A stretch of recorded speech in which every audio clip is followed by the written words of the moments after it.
So that's not a bad view to wake up to in the morning. That's your tent. Look at that.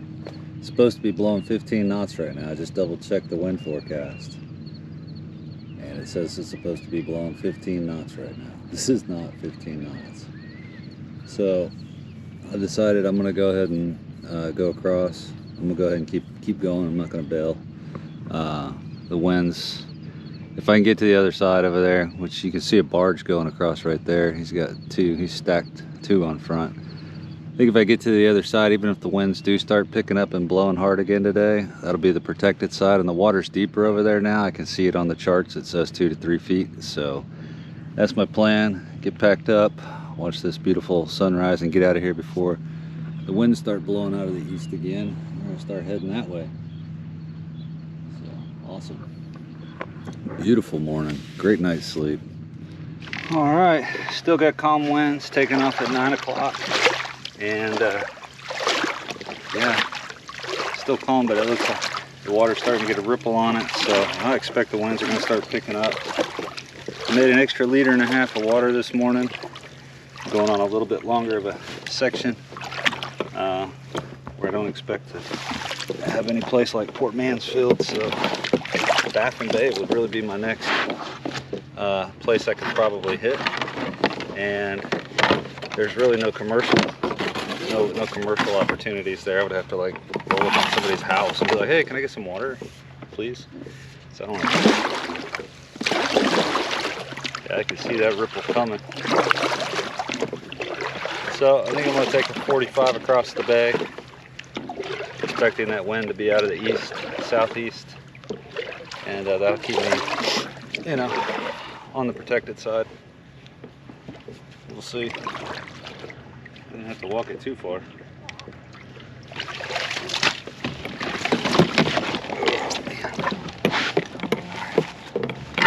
Try this again. All right, off we go.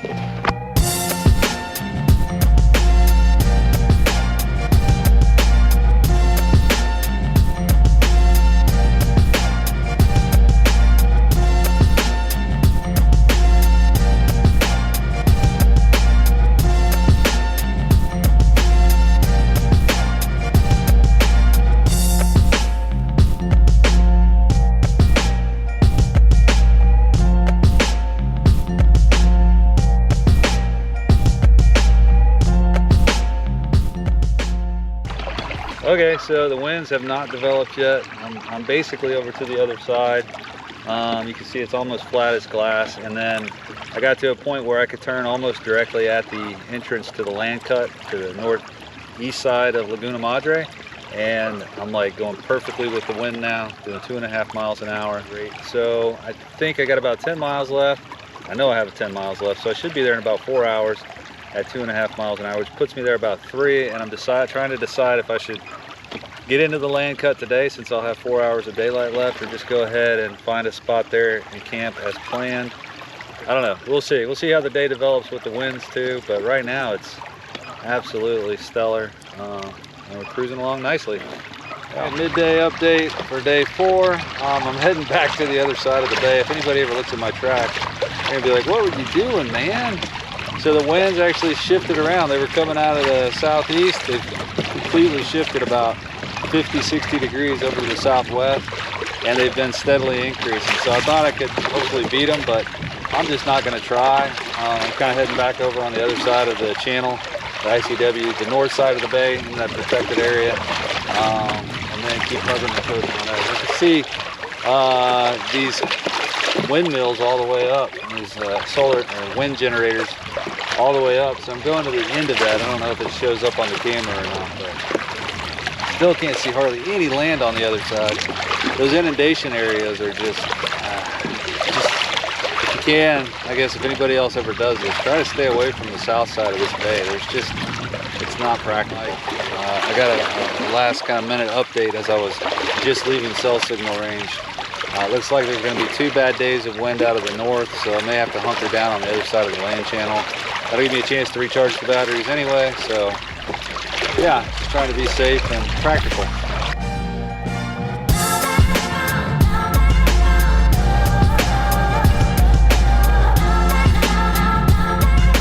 All right, so it's a little better now. Right out there in the ICW, man, that was some nasty stuff. I was taking waves over the bow. I thought I was flooding. I hooked the bilge pump up twice. Both times it was shooting water out. I don't think it was very much water, but enough to alarm for concern. The freeboard on this, you can see water's coming over right now. King Ranch Pier, I guess the King Ranch out here, I don't know.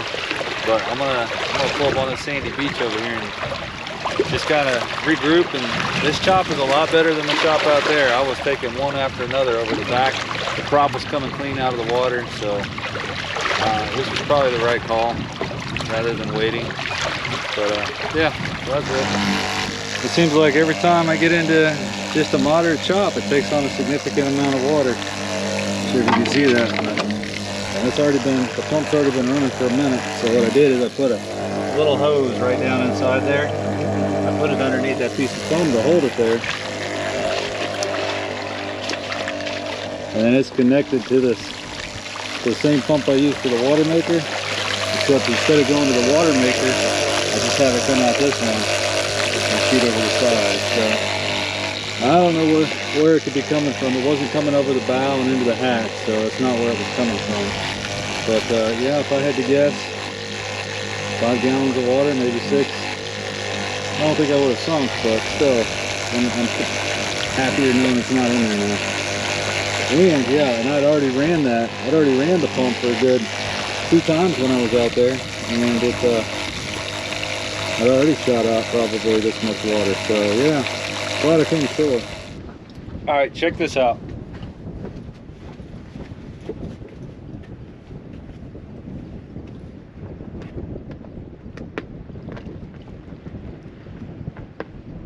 Wind is bonkers.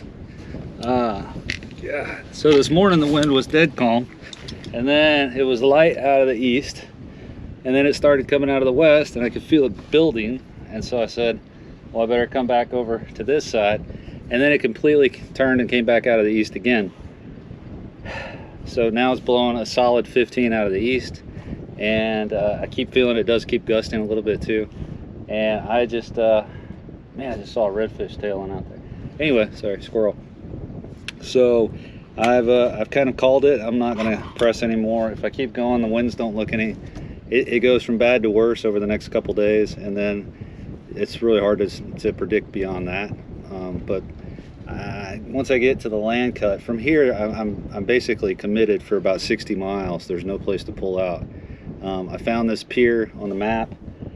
I didn't know it, but there's a road that goes up to the highway. It's just a dirt road, but it's a road. And King Ranch is apparently, this pier is owned by King Ranch, which is the largest land ranch in Texas, I found out today.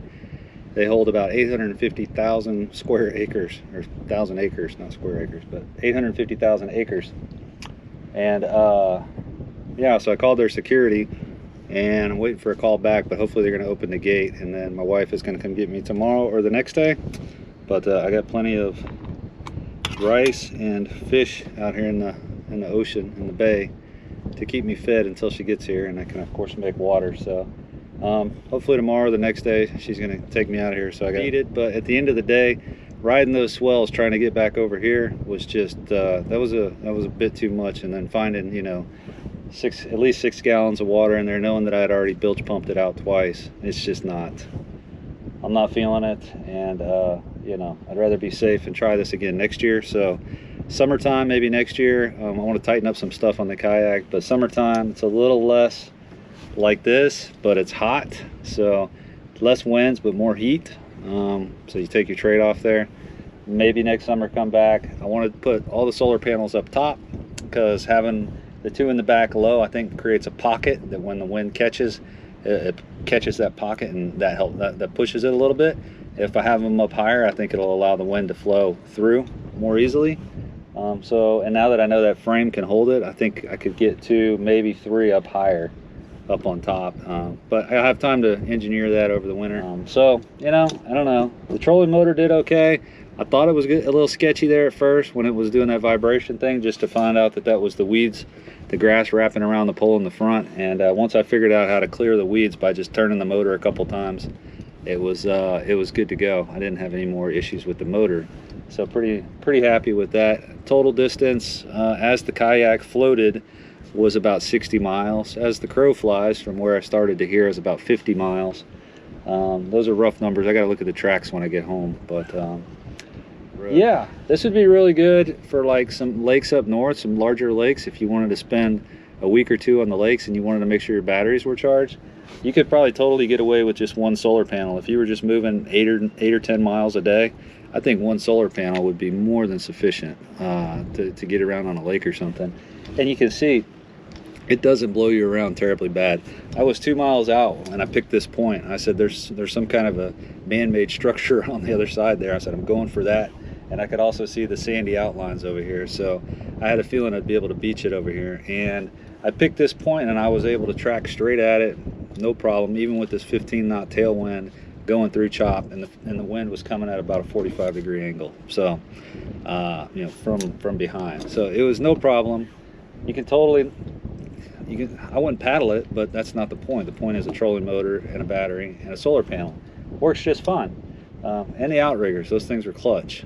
Many times those outriggers are clutch. I would never do something like this without outriggers. That's just a non-starter. So anyway, yeah, this is probably my last video, so thanks for watching. I mean, not my last video ever. This is my last video for this trip. I still got to put out the videos for all the how I did it stuff, the trolling motor setup, the electrical, the solar panels, the water maker, and all that kind of stuff. So those videos are still coming if they're not already published by the time I did this. But if you haven't already, subscribe, click the bell icon. You get notified as soon as I drop a video out. And then please be sure to like the video. That helps out the channel and encourages me to keep doing crazy stuff like this. So